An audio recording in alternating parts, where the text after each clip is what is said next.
He had to establish his position in Egypt. Pharaoh was the kingpin, and he had to show he was the kingpin. And a new dynasty, with no ancestry of long distinction, they had to show they were as important, they were as powerful, they were as massive as any other previous king of Egypt. Many of Egypt's grandest architectural designs were created during the New Kingdom. Majestic temples lined the landscape, and they too, like the pyramids of Giza, have become enduring symbols from the civilization's ancient past. Some of the most impressive were constructed during Ramses' reign, like the one known today as Abu Simbel. Abu Simbel is the largest rock-cut temple ever built. There, 4 seated statues of Ramses rise 66 feet into the air. Size equals prominence in Egyptian art. So it made every bit of sense for Ramses to show himself larger than anybody else had up until then. And he did it throughout the land.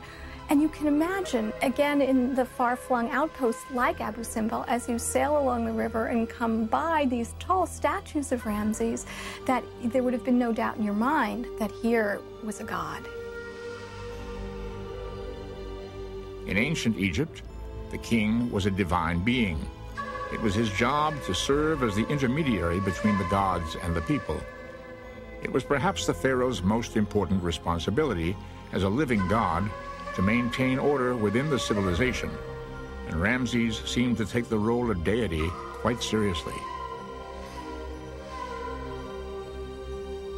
Behind the 4 seated statues, a temple was tunneled 160 feet into the mountain.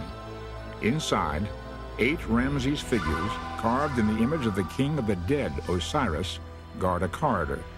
This corridor ends in a sacred room. Within the sacred room, there are statues of the great gods of Egypt, and Ramses sits among them.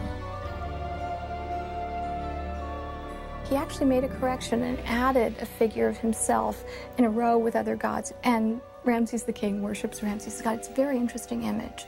Other kings had certainly been deified after their demise, or had been deified by other kings, or had hinted at their deification, but nobody, to my knowledge, did it as blatantly as Ramses. Throughout Egypt, countless numbers of Ramses statues can still be found. They were a necessary part of everyday life. In ancient times, they served as the proxies for a pharaoh that would actually be seen by very few, but worshipped by all.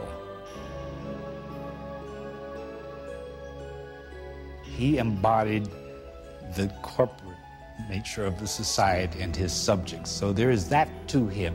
I think it's wrong to look upon Pharaoh as a tyrant pushing down on the people. He much more represents the aspirations of the people coming up this way, and he embodied this concept of the society as a divine entity in a sense. And he represents the population before the gods. If Egypt served the gods were bound to do right by Egypt. They should send wonderful Nile floods, rich harvests, prosperity. This was the aim. One gives, the other gives. So that was the whole ethos of the Egyptian religion. If the gods were properly served, if people were obedient and upright, the gods were bound, morally if you like, to help Egypt, to bless Egypt, to bring prosperity.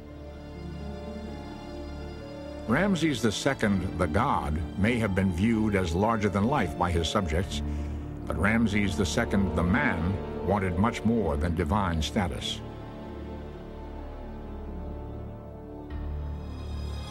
Coming up next, Ramses the warrior fights for his homeland and agrees to sign the very first peace treaty in the history of man.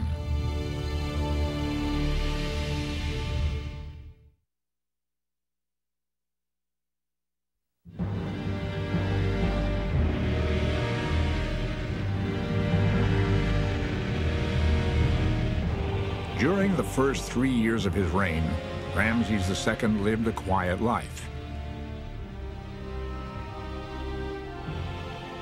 He focused his attention on the construction of big buildings, the usurping of monuments,